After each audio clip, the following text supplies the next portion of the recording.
All right, so update on shoes. These are actually pretty good.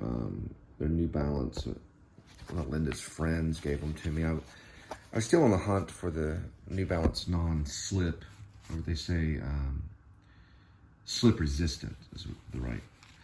But these are pretty close. The one thing that they do have is on the very end. If you can see right here, that helps right here on the end. But they do have mesh right here, so if water goes on the top of them, it just seeps in. The non-slip, I guess you say the slip resistant ones, which are men trainers, they cover the mesh there. So, but I guess in the summertime they're more breezy and they're wides, so kind of fits. Just wanted to log that because my other shoes that I had been wearing were 12 years old. These are not very old at all. So and they're comfy. They're pretty comfy shoes. Person that had them just weren't really wearing them. They were just kind of sitting around. So it's New Balance. I'm gonna have to hunt down Kitty.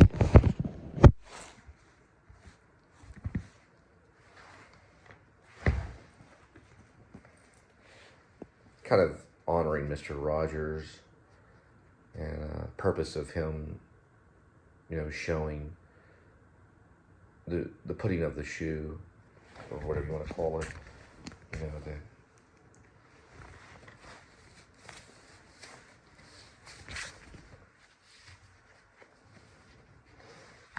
addressing the fact that we put on shoes every day. These are from Cole's, these types of socks right here. Kind of an American color, I think.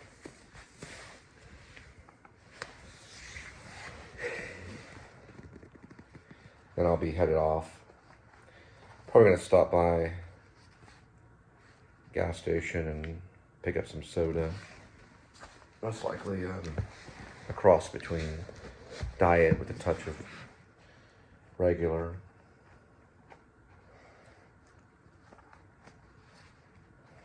And I just had this on their looser. It has gotten a little bit better. So it's a spring. And I bought this when I first got into rideshare. I was doing a lot of driving. Believe it or not, sometimes my hand would get sprained from driving. And so what it does is it's just, I guess maybe archers, people that use a bow and arrow, they may wear these as a brace, but keeps it from like hyper extending. And I was able to play a little bit of guitar today, so it's not as painful as it was 2 days ago, but yet still sensitive. There's ligaments all in the hand, and so it's still functional. It's just crampy, and what happened was I was doing a push-up routine, I guess trying to get into character or something, and they were very springy push-up routine. It was on YouTube, so you'd spring off the ground and then land and spring off the ground and clap, and I guess I came down at an angle and just kind of hurt it. So now I'm just going to probably do more stable push-ups until I lose weight, and then we'll get into those. I'm not going to show any of that really. I may talk about it because I feel like sometimes that if you're not like an expert on it, you might it could lead to injury or something. I do also a sit-up routine, and it's this lady on YouTube, and it's actually benign sit-ups, but it's not, there's nothing painful about it. So suggestion to you is be careful if you're on YouTube and you're looking at these exercise routines. They have a lot of them, probably hundreds of thousands of them. If you feel it's out of your range, don't do it, you know, because it could lead to possible injury or something. But, you know, this guy was, of course, lightweight and pure muscle, so I should have known, but he didn't put a warning, you know, if you're not pure muscle and lightweight, you could possibly maybe sprain your hand or something. So I was trying to keep up with him and doing all, you know, but it was no more than 100 push-ups. It was guided, you know, and it was like you're using your whole body to do these types of things. And anyway, all right, we're gonna head off. We gotta find Kitty. Oh, there he is. It's Kitty right there. Yeah, you're a good Kitty.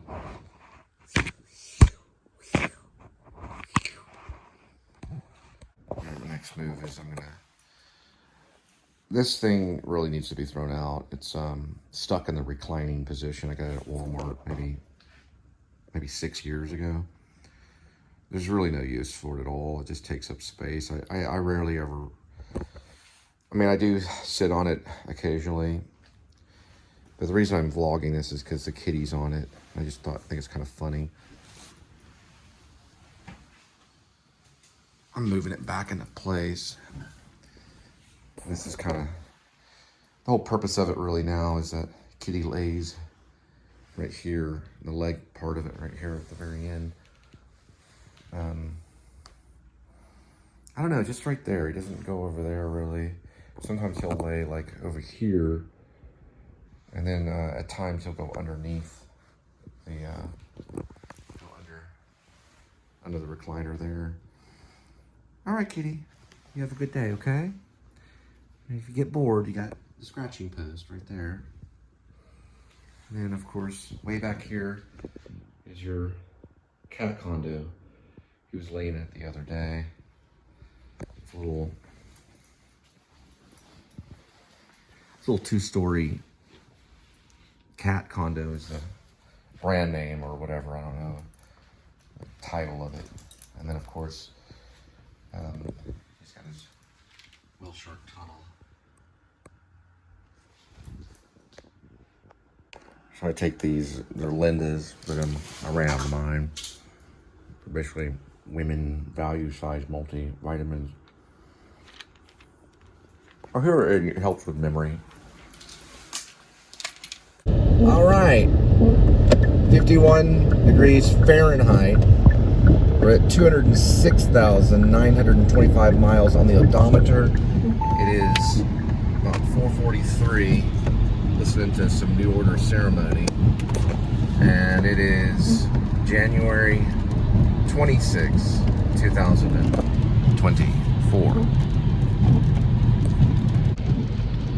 To sit in solemn silence on a dull, dark dock in a pestilential prison with a lifelong lock, awaiting the sensation of a short, sharp shock from a cheap and chippy chopper on a big black block. Susie sells seashells by the seashore. Susie sells seashells by the seashore. Susie sells seashells by the seashore. A big black bug bit a big black bear, and the big black bear bled blood. Whether the weather be cold or whether the weather be hot, we'll weather the weather, whatever the weather, whether we like it or not. Unique New York, New York, unique. Red leather, yellow leather, red leather, yellow leather. Hi, I'm Cole. Doing some, I guess, tongue twisters for the day to let my mind know that I'm ready to speak. It totally helps me. If I don't do it, usually I make like 4, 5, 6 mistakes, and I just keep plowing through it with a little bit of stutter. But the tongue twisters allows like a little leeway, you know, in the mind and the tongue and the mouth to say, okay, now I'm going to speak and I'm prepared, you know, I'm preparing or prepared, and I don't have to make so many mistakes as I improv this little monologue. I just wanted to share that with you guys. Usually my day starts with waking up and dealing with Kitty, and then Linda jets for, you know, her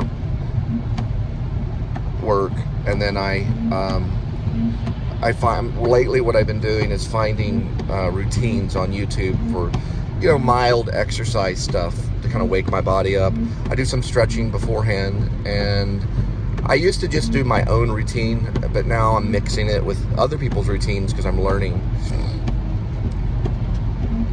You know, and then what I do is I feed Kitty, I do some sweeping, and then I get my my clothing together eventually, and I watch like maybe 3 or 4 vloggers, you know, just to kind of like go out in the world or look out in YouTube world and find out, you know, like what's popular, what are people watching, you know, why are they getting these thousands of views. And a lot of times it either has to do with, you know, like a crazy person on the side of the sidewalk or something, or Walt Disney World, you know, one of the two, or, you know, abandoned structures out there. You know, people like to see certain things, and so I always think to myself, well, you know, why wouldn't this work? You know, we're gonna look at traffic, and I'm sure there's many theories, you know, why I'm not getting 20,000 views a day, and if that happens, it happens, you know. But my theory is, you know, why should I back down? I relatively like giving things to people, whether, you know, it be, there's a lot of traffic right here, whether it be food, you know, it used to be packaging. Roadie wasn't my favorite, because, you know, as long as the pay's halfway decent. All right, let's go over this right here. So yesterday's. So I wouldn't say I used all that 86 miles for sure. I'd say maybe 50 of them maybe at the most. And we're going to set that back to right here. So for the day, I'll reset that sometime, you know, when we start. All right, and we're off to delivery. And also the screenplay idea, you know, it's not a bad idea. You can write one and learn a lot from it, you know. And they do go for roughly about $100,000. That's usually what they offer, or more. It could be $200,000 nowadays because of inflation. But if you're going to get into an involvement in a movie and you're a screenplay writer, that's what they're going to probably offer, is $100,000 to $200,000 just to settle in. You know, I'm talking like serious studios. You know, I'm not talking about people that are just kind of talking about doing movies or whatever. And, you know, you can always send it out, and you never know where it's going to bounce around and what's happening, you know, with it.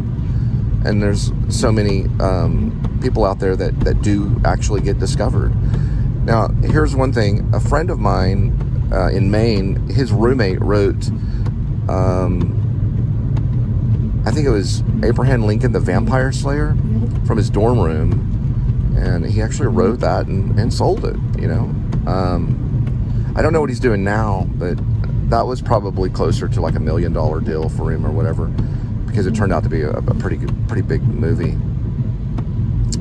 So I thought, you know, well, let's call upon the werewolf and at least put them somewhere, or put a werewolf somewhere in the picture. And it changes the game, you know. So if you're writing something, just add a werewolf to it. That can help. It might can, you don't know. You're like, well, why isn't this selling? Well, you didn't add a werewolf. And you add the werewolf to it, and it's kind of, where is the werewolf kind of thing.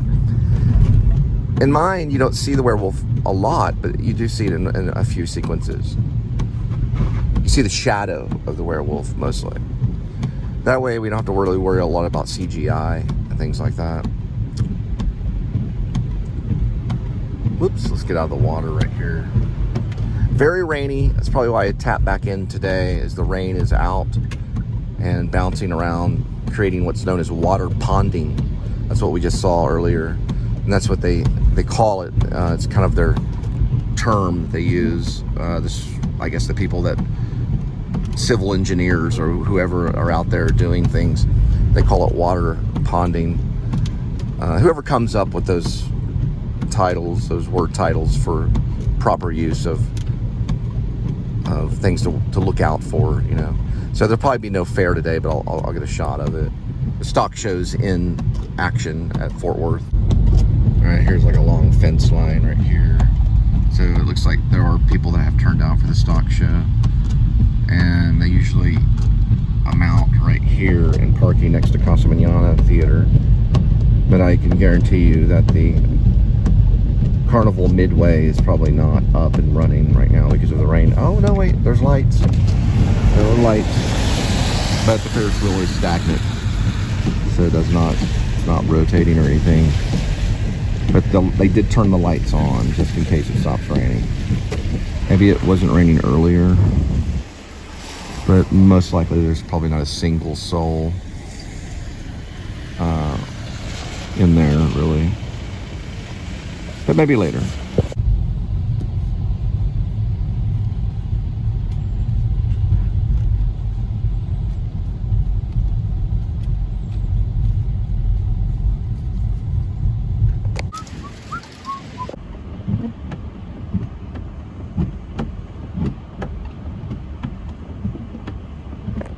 All right, first delivery is 5:41, 11 minutes, 2.5 miles. All right, looks like a little more rain than usual, not too bad. But you know, like those other vlogs I've done where they're like sheets of rain or anything like that, you know, but it's kind of like a mild, a little more than a sprinkle. And we're gonna be heading forward to drop off this food from a restaurant.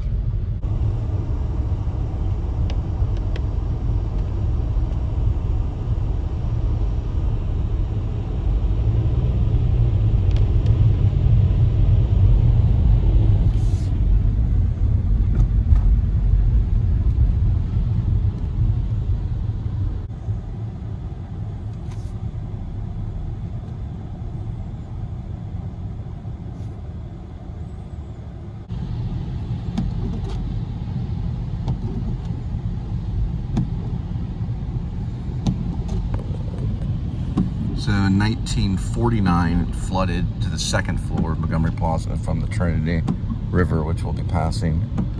The water got to the second floor. They had boats and everything for people to get around. This whole place was flooded. This happened in 1949, right before 1950. They got documented proof of it inside the Montgomery Plaza. Looks like we have something down over here, right into that tree right there.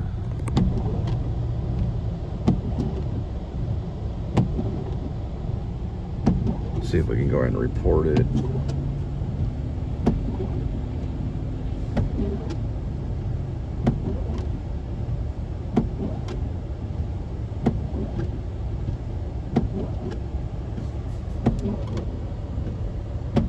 Gives them a little bit of heads up. We'll see what it is in a minute.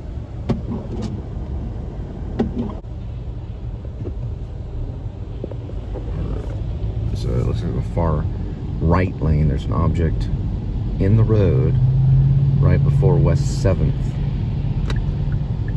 Let's see if I can get up to it and see what it is. Part of it? No? Alright, that was always there. It's a median. Never mind. It looked like an object back there. I guess the rain made it come like an object. Alright, this is the West 7th Bridge, and then the Trinity River is right here, and that's what flooded back in 1949.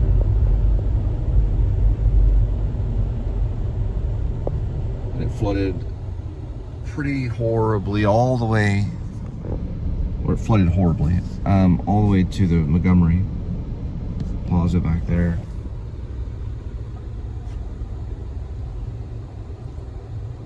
We shot a little short film right about here a few years back. Looks like they put up a lot of love locks along this guard, or this, I guess it's a, I don't know, a safety guard, little fence kind of thing, railing. Maybe like 2.5 years ago. We used a gimbal. We had a Zoom mic as a boom mic. We had the Zoom mic on a tripod, and yeah, it's pretty cool. It was called The Way of Man, which is released on YouTube if you want to watch it. Just put The Way of Man and then just put Cole Spivey. Or you can put I think it's, what is his exact title?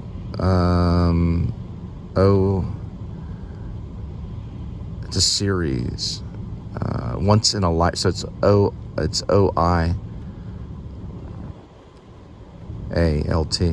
Once in a Lifetime series is what it was under, and then it was called The Way of Man. It was part of a 3-part shorts, so 3 short films, and then a feature called Once in a Lifetime.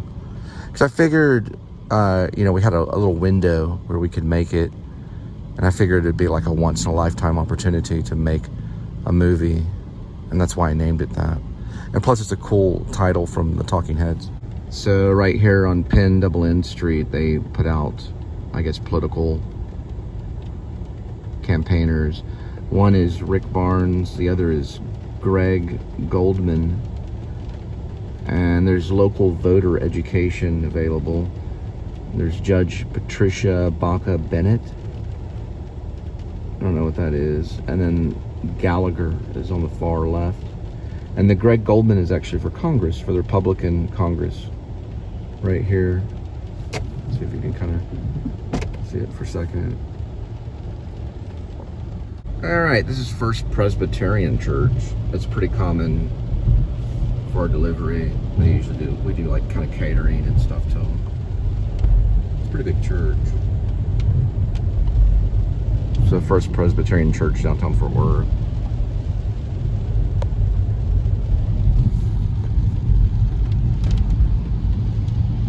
All right, so we'll look at traffic on 30 West and 30 East. That'd be west, and that way is east. That'd be west again. Probably get a better angle right here. Right near the St. Paul Lutheran Church. Lot of churches in Fort Worth. There's a seminary there on the other side of town as well to go along with all the churches. That way the person's legit and they can run the church through their seminary degree, because that's what the congregation wants, even though that's false, but that's what they want. Usually people want false things.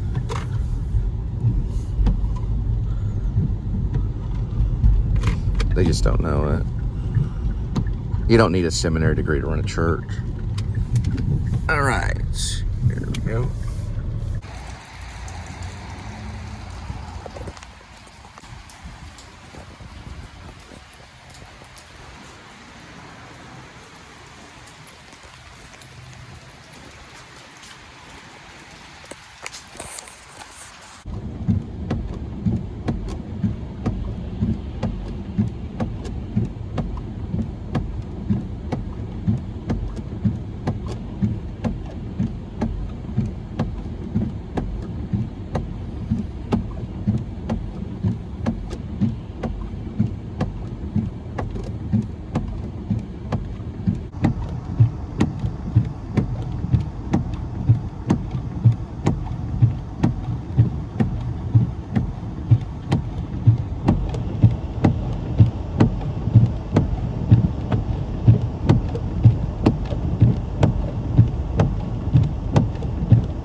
drag. They usually drop offs right down the road on the Rio Grande.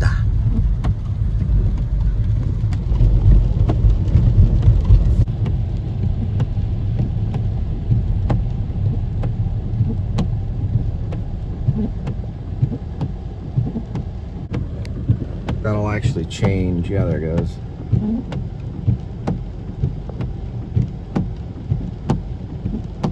Changes different colors. It goes to green eventually.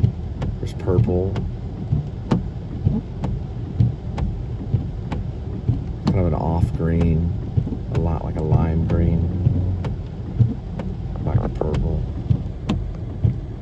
Alright, looks like we got some traffic. Our options are actually... let's go ahead and cut out here first because I don't see one to the left there. What we're going to do...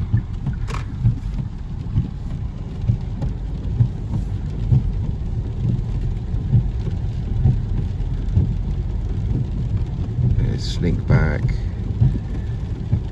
through here.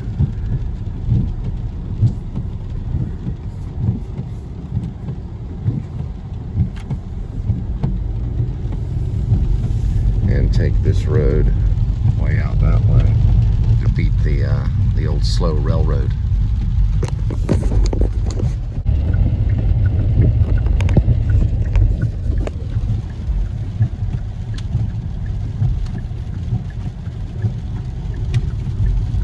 Take the first.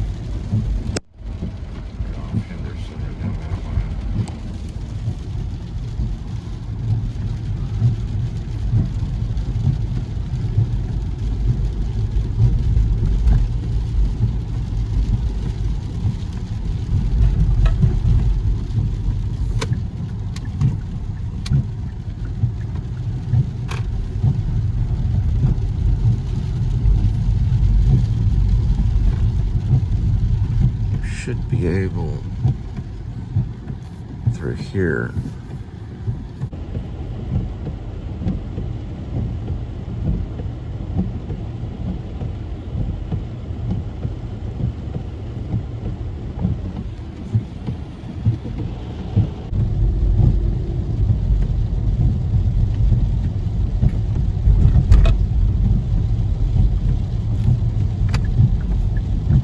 It's known as Peach.